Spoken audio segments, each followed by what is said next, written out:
everyone, I'm Captain Logan. And I'm Eric. Today we're going to tell you how we felt about Hellboy, the new Hellboy, the reboot film that honestly ought to have had a subtitle. I think it was originally announced as Hellboy Rise of the Blood Queen. Which is what they should have called it. Maybe they were afraid that they would confuse people into thinking that if it had a subtitle, it was part of the original continuity, but I think using the same title again is always confusing to people. Well, I'm sure this will shock you, but this originally starts life as a third film. Right. And not like Del Toro's. Like, they took it away from him and were like, we'll make a third film. Like, well, we'll reboot it. Yeah, and I think they were willing or wanting to still use what's his face, Ron Perlman, but he wouldn't do it unless Del Toro was involved. Yeah, and Del Toro wanted a really big budget. So right out the gate, immediately, I was disappointed that this was rebooting, and as always, I wanted to be open-minded and give it a shot and say, okay, if this is good and people like it and it does well, then we can get maybe to some of the stuff that Del Toro wanted to adapt, at least, even if it wasn't his vision and that stuff. And it's really disappointing that we would never get that, but like, a good franchise is better than nothing, I suppose. And now that I've seen this, I feel like we kind of would have been better off with nothing. Or better off if this was the third movie. Sure. Like, even if it wasn't made by Del Toro. Yeah. Because the material they chose to adapt is not the place you start. It's not a place you start, yeah. That's the biggest issue with it. And I will say, so nobody's going to be surprised by me saying, I don't think this is a great movie. It's got 12% on Rotten Tomatoes. Everybody's lambasting it. It has 12% on Rotten Tomatoes and made $12 million opening weekend. That's all it did against a $50 million budget. It's in trouble. It has no shot at a sequel.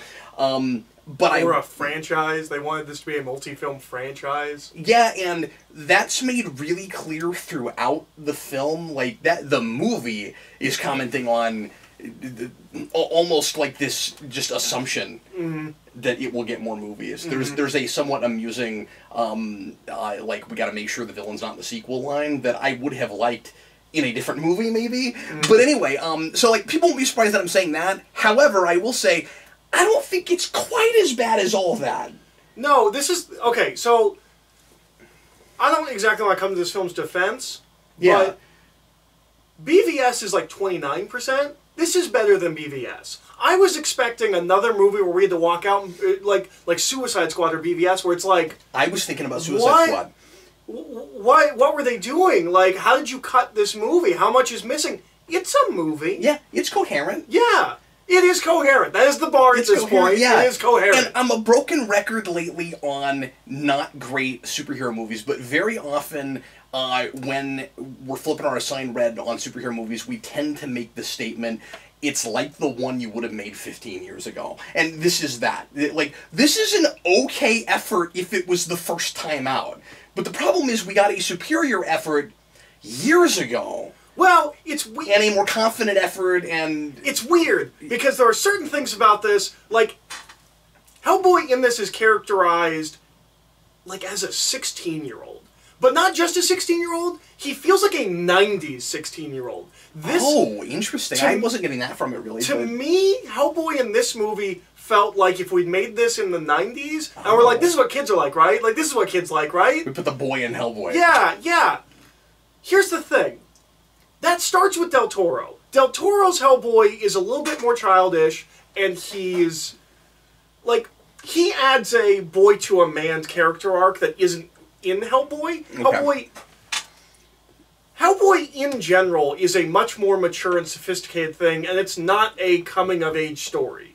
It never has been. It's a... And we've done that twice now. It's a man grappling with his nature. It's a much more mature, sophisticated kind of a thing.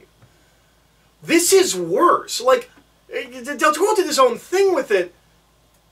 This took what Del Toro did and made it worse, but, like, that didn't come from the comics. Like there's no father-son stuff in the comics. Like...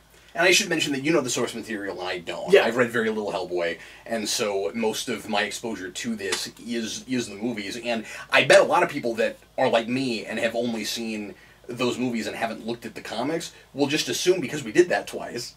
Yep. That's part of what the comics do, too. No, he's not. Like, Hellboy's character is like a working Joe. Like, he's like the guy that's like, Like, he comes home and drinks a beer, and, like, instead of working at the steel mill, his job is fighting monsters. Like, that's the appeal of Hellboy as a character.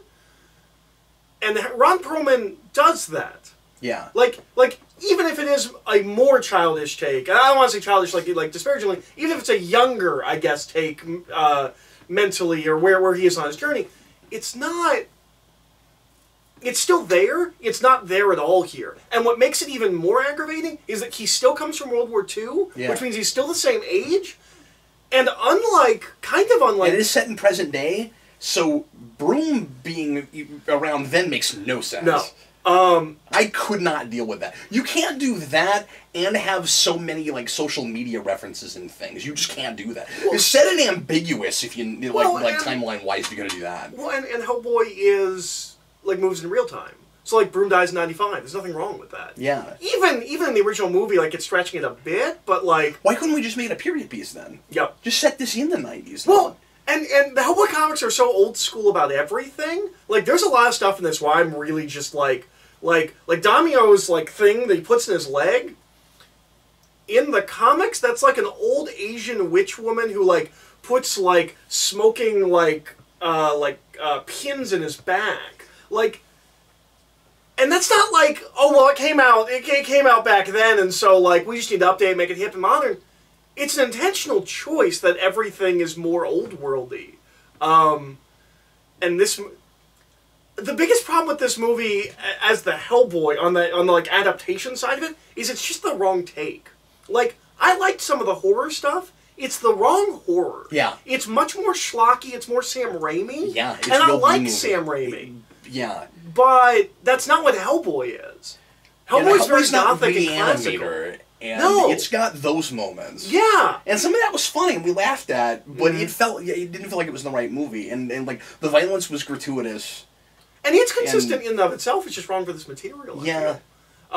This is no spoilers, but it opens with it. So the King Arthur stuff, immediately you're like, oh well, this is gonna be a bad movie. Only bad movies open like this. Yeah.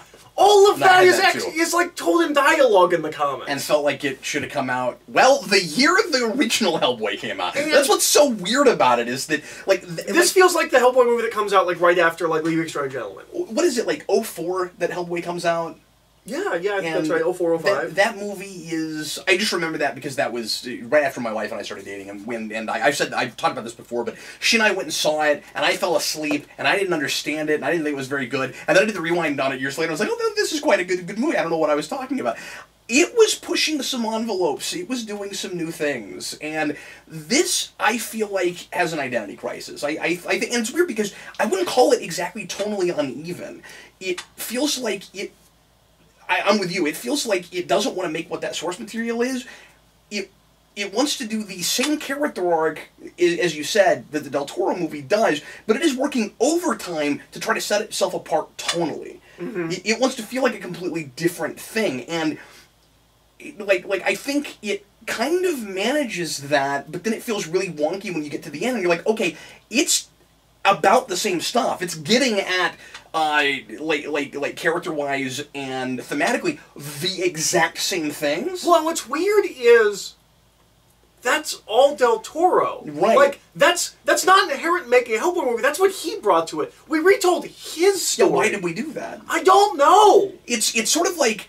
It's weird because it hasn't been that long, but it's kind of the same thing we keep doing with a lot of modern reboots, like Ghostbusters and things like that, where you're trying to dupe the audience into thinking that you're not making the exact same movie, but then when you sit down and you put pen to paper and you compare them, you're like, oh, they made the same movie. I don't, at the end of the day, know who this is for. Yeah. Because it kind of feels like it's for teenagers, but I don't think it's made for millennials. There's a little bit of that, but this feels like it's made for teenagers in the 90s. But it's harkening back too much to, Grindhouse and things. I just don't think it's going to appeal to a lot of younger viewers. Yeah. Yeah. It's not... And, of course, they're not finding out about it and going anywhere. It's not the occult Guardians of the Galaxy that the trailer sold. No. But almost none of the humor works, and a lot of it I'm not sure if it's jokes or not. I'm like, is that supposed to be I had some of that too. Now, there were bits that I laughed at that you didn't. I think I liked some of the humor more than you did. I think maybe I liked Hellboy himself more than you did. I'm not sure. You must have, because I hated him. Oh, goodness. Okay, let's go ahead and just get into best thing, worst thing then. Okay. Because he is my best thing. Well, he's my second best thing. No, I thought he was excellent. I thought his performance was quite good. Him. Interesting. No, I mean, he was quite good. I mean, part of that is... okay, so here's the thing. Again, you're bringing source material to it, and I don't have that. So our perspectives are going to be very, very, very different. Part of that is also... So, okay. He gives a very good performance knowing what that guy's normally like. He disappears I have never seen him Yes, in you anything. have. Well, I didn't know. He is the sheriff in Stranger Things. Okay, yeah, that's right. You told me that. But, like... And yes, I've seen that first season now, and I saw it recently, but, like... He disappears. Like, no, he completely disappears in this role. Now that you say that, I didn't know that, but I forgot about it. Yeah. But I hate the take. And, like, so... Like, on one hand, because it's two things. It's both that he's not Hellboy, like, in any way. Okay. But it's also... I thought he was a whiny teenager, and, like, there's a point where someone's like, God, are you always whining? And I'm like, yes, he is. That's all he does. And he felt immature, and, like... And I guess that's the story they're trying to tell, but, like, it was kind of heartwarming when Del Toro did it. Here, I was just annoyed by him. That's... Yeah, that's... I mean, I can see why you're saying that. For whatever reason, I didn't have that as much. Yes, he is kind of whiny. I found him not as endearing as I wanted to. Like, I liked the performance more than I liked the script. But, like, he just seemed to have kind of a... kind of like a F-all attitude. And, like, you know, this world isn't for me. And like, I guess... the Del Toro movies had the same thing to some degree, but I don't know, like, I like that he wasn't giving the exact same performance. Yeah, well, and the first, I want to say, like, minute of seeing him, I'm like, okay, so he's just doing Ron Perlman. Like, this could, like he's just doing... Well, I know that from the trailers, but then... And then immediately I'm like, okay, he's doing something else. Oh, and I don't like this. You don't like what he's doing, yeah, sure. That's fair. I think one of the things that won me over was the scene where he implores the other agents to not immediately assume that just because the monster is the monster is or the bad guy is a monster, that she must be a bad guy. That resonated with me. I like it's one of the only things in the movie that did. The scene where he's yelling at Broom, he, like, storms out of the room?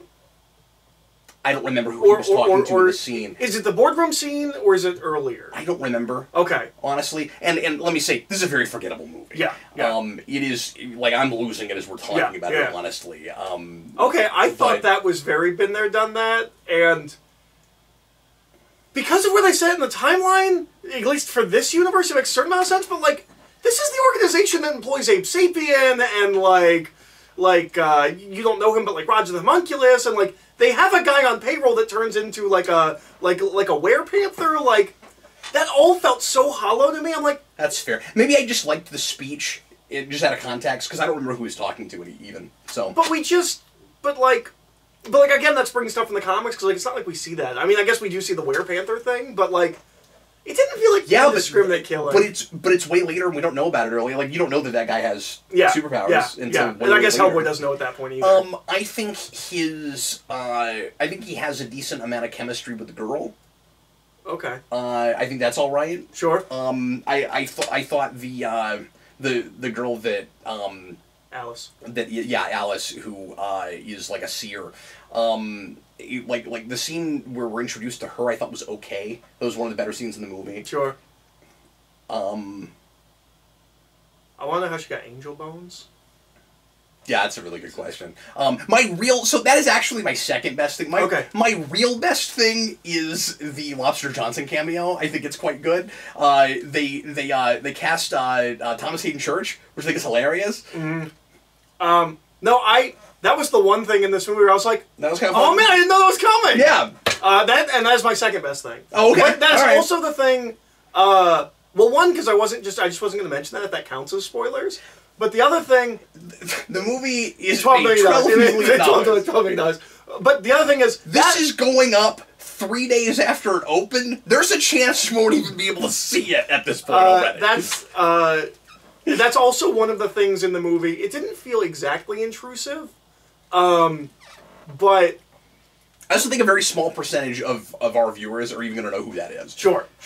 I don't mean to not give people credit, but I don't know how many of our viewers have even read Hellboy. Yeah.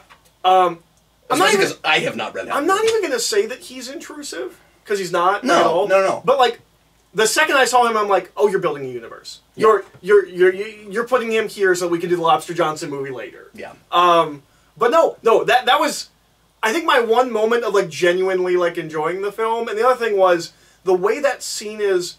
There are weird things in this movie where like this movie is not trying to really do the comics at all, but there's a couple of things where it's like, well, Del Toro didn't do it exactly like the comics, so for no reason we're gonna do it exactly like the comics. So like that whole scene. Like the outfit that Rasputin's wearing, like that's exactly the robe he wears in the comics, and like that guy's got the thing with the eyes with the Nazi swastika. That's kind of what it looks like in the comics. With it's the like 3D glasses, yeah, the red and the blue. It's not the 3D glasses. Okay, they're just. I think it's just a monocle, but like it's kind of that. Doesn't Del Toro do that too, though? No, it's just a guy with a monocle. Whereas in the comic, it is a swastika monocle. Oh, okay. Which wouldn't help you see at all. No. But it you know. But I don't know what the red and the green does unless you're actually, or the red and the blue does. Yeah, they're like safety goggles in this. But no, like, so like that was the one scene where I'm like, okay, well, it kind of looks like exactly like the comic, sure. So like, I guess that's fun. The rest of the movie doesn't. I get the image of that. The worst is the Baba Yaga. As far as like taking like on the page to the screen. Like, Baba Yaga is Sam Raimi. Like all over it's Sam Raimi. And I like Sam Raimi, it's just wrong. What is your worst thing? Or do we do best thing, and then worst thing? No, go ahead and give me your best thing. Okay, so... We don't usually do it like this, but why not? Okay. Go ahead. I couldn't remember. No, usually I go and then you go, but we already talked for 10 minutes before we even got to that. So, I wanted to throw out any positives we had on this not very great mine's movie. Mine's gonna be obvious for me, and just Is kind it a of... cop-out? Is it it's not a cop-out. Okay. Ian McShane's great in this movie. Mm-hmm. I love Ian McShane in everything. Yeah. And he's wonderful. I think he's the best actor in this movie. Like, he kills it with what he's doing. Boom, right? Yeah. I think there is some unfortunate CGI with him at the end of the film. There is some unfortunate CGI through the entire movie because it's a $50 million budget, and they wrote a $150 million script. Well, yeah, they showed the apocalypse on $50 million. Now, I will say, the vision of the apocalypse at the end is genuinely entertaining. Again, even if it's not what you want for this material, like, some of the stuff the monsters are doing in that is hilarious. No, it is. It is. But yeah, I just... Can I say, if this is not Hellboy, this is your kind of movie. It is, and so that's the thing that I was thinking about. You have made me watch stuff like this. Well, and that's the thing I was thinking about, where I'm like, I've seen this movie before and done worse. And so, like, I think a lot of it is it's just wrong. Like, I think if this was different material, I would like it more. Yeah. But Hellboy's not schlock. Hellboy is literature. It's mythology, and I don't mean that in the way that, like, superheroes are modern mythology. I mean, it is literally, like, modern mythology. It's just wrong. So, like, there's things that I appreciate in it that is, like, the kind of schlocky Sam Raimi kind of a thing.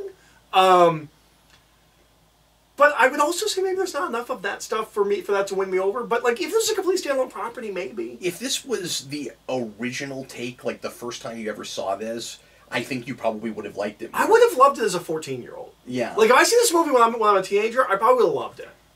Well, it's sort of like what the Spirit did to the Spirit. Yeah. It's also kind of more what I want from a Spawn movie. Oh, that's interesting. Because to me, if you're gonna make a Spawn movie, it's gotta be metal. Like, I want demons, and I want angels, and I want Cygor, and like... Well, and Spawn is schlocky, it just doesn't know that it is, you know? Yeah. You want a self-aware schlocky movie, or you want a smarter, serious movie.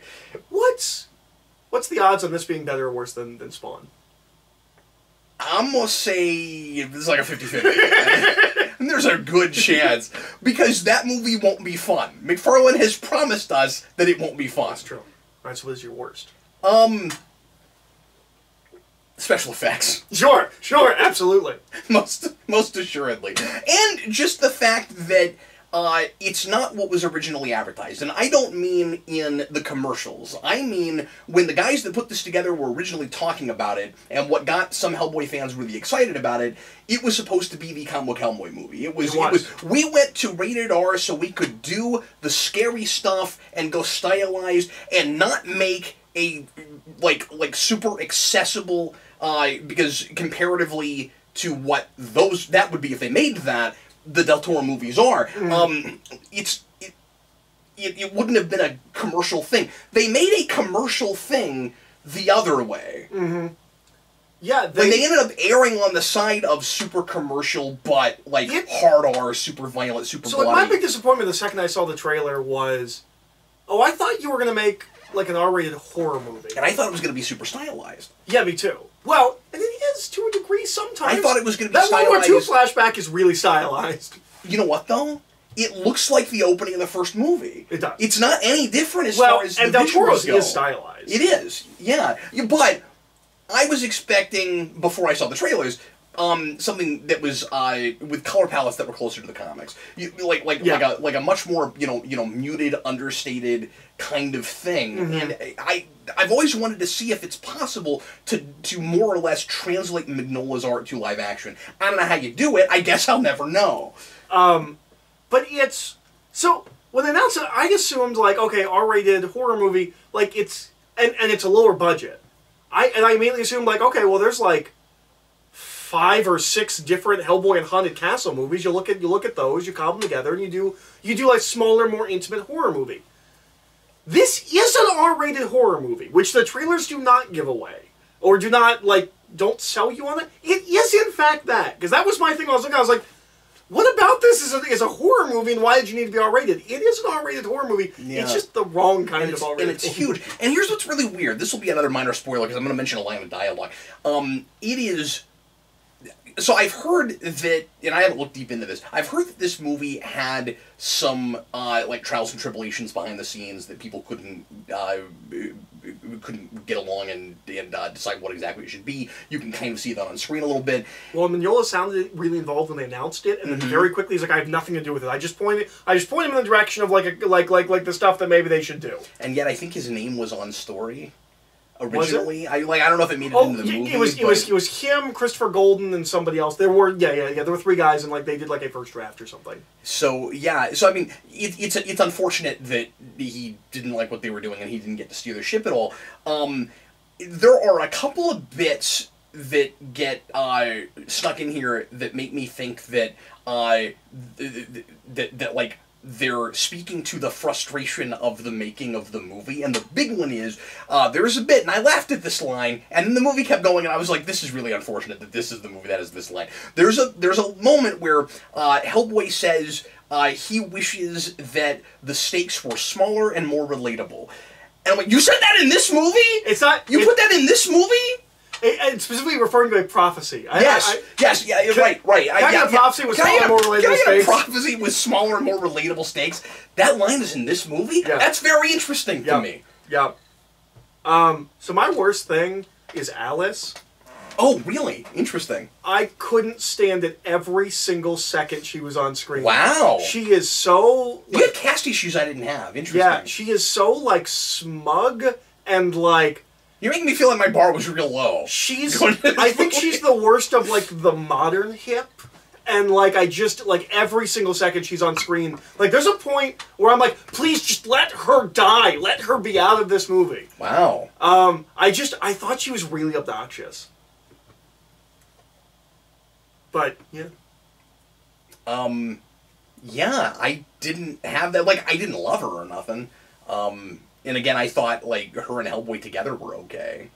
I didn't like them because I thought he was a 16-year-old, child, and she was, an 18-year-old child, and I thought they were both really annoying. Wow. And Daniel was here for some reason, and he's been boiled down to angry guy.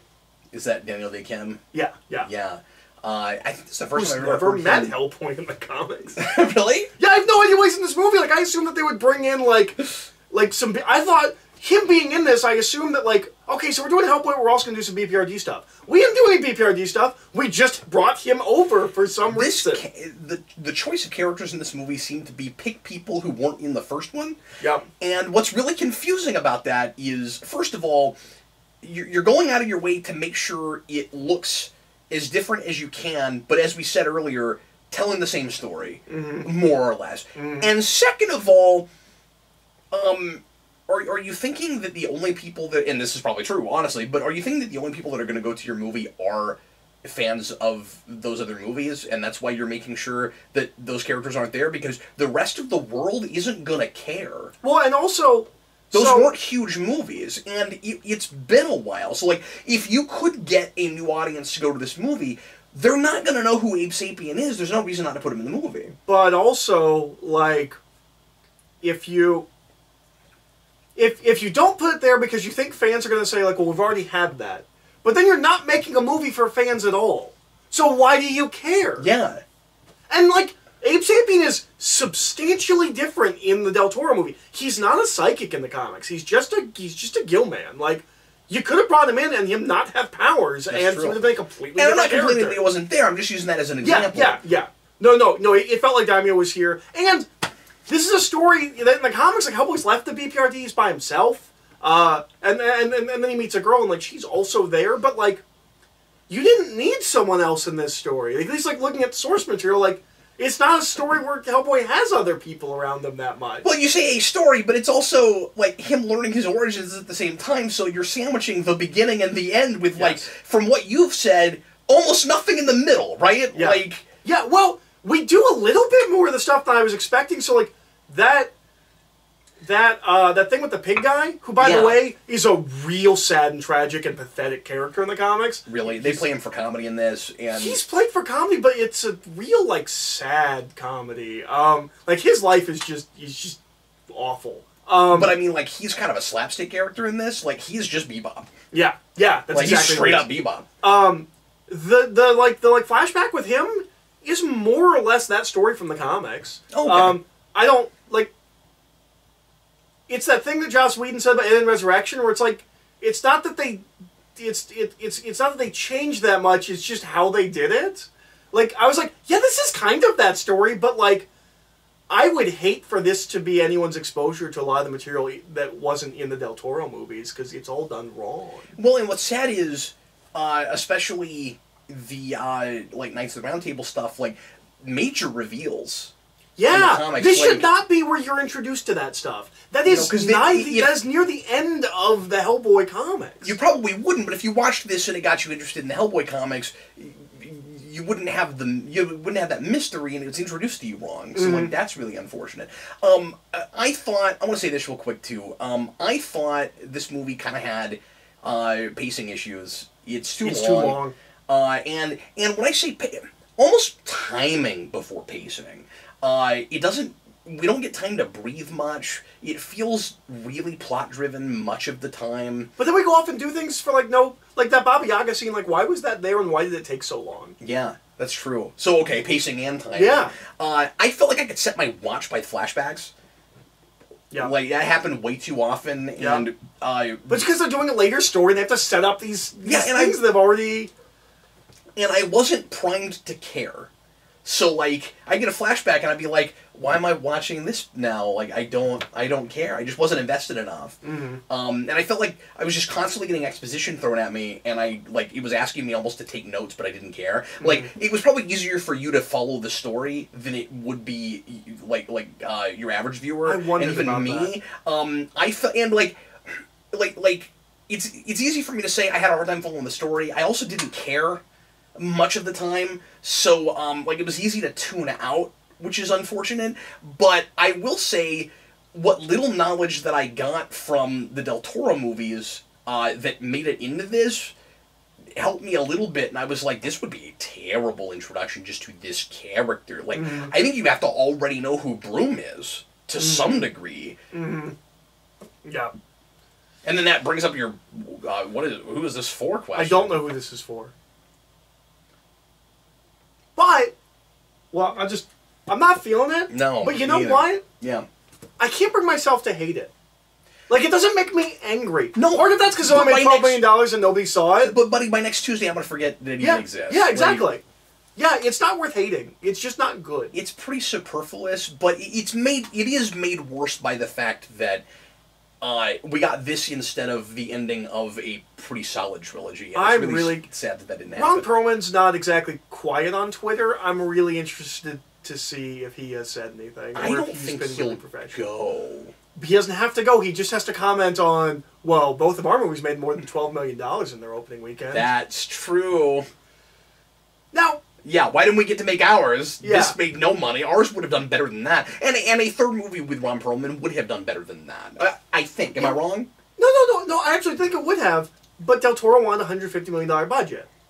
And it would not have made that money back. Yeah. Now, I guess he wouldn't have cared because he's not trying to make more than that after that, but, like, if he could have made his movie for $80 or $90 million, I think we would have gotten his third movie. But he was very vehement that he needed $150 million. Yeah, so he couldn't... So, let me make this statement.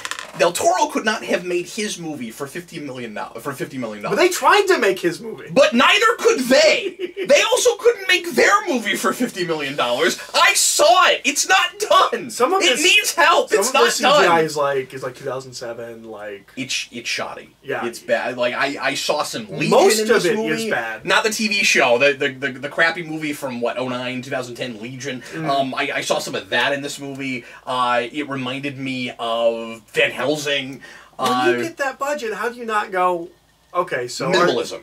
Yeah. Make it smaller. Yeah. I'm with you. Just erect a large set and stay in it. Yeah. Build your castle. I Put love that shadows idea. everywhere. Just stay there. Yeah. Have like 3 monsters. I do appreciate the amount of practical effects in this. I will at least give it that. I'm not gonna. Yeah, there are, but that also helps to make it really inconsistent because when the CG is there, then it's like really shoddy up against the practical stuff. Yeah. But like. Because I hate the representation of Baba Yaga, but like that's a fine prosthetic job. Like she looks good as far as that goes. I think so too. You could win people over with a Hellboy movie that looks like it has like a lot of atmosphere and is maybe going to be kind of creepy. If it just looks like a Castlevania movie with Hellboy in it, yeah. If that's how you advertise it, yeah. you just set it in a castle. And I'm not saying make Castlevania, like do whatever cool stuff they did in the comics with that, but like. There is an audience for that. There was no audience for this. Did the soundtrack bug you? Did you get sick of the popular music? Because a lot of it felt out of place to me. It did, but I gotta say, I really appreciated "Welcome to My Nightmare" being there. Okay. And I was like, God, because I've never heard that in a movie. That's an Alice Cooper song. Yeah. But God, I wish it was in a different movie. I'm like, oh man, I really like that this song is here because I really like this song. And I've always thought that the opening of that song would be great to play in a movie, like as a lead into a song. But I'm sure I've seen it in something, but I can't think of what. Yeah, I'm not sure. Yeah. But like, it didn't. Like, I just started tuning it out. Like, I just stopped noticing. You tend to be pretty sensitive about that, so that's why I was asking. Yeah, I don't know. I just kind of tuned it out. Everything in this movie. Because, like, here's the thing. I hated Alice. I thought she was obnoxious. I hated Hellboy. I thought he was obnoxious. But I wasn't, like, trying to leave the theater. Like, nothing in this movie made me angry. Like, I just couldn't care enough. Yeah. Like, I didn't... It made you sleepy before it made you feel like you're... well, it's funny because I guess our time was wasted to some degree. Yeah. Especially because, again, this supplanted a movie that ought to have gotten made. I mean, I get the circumstances. Yeah. But that makes it worse. But it wasn't like we've had with other movies that we've really hated, where we just wanted to get up and leave. No, this was just...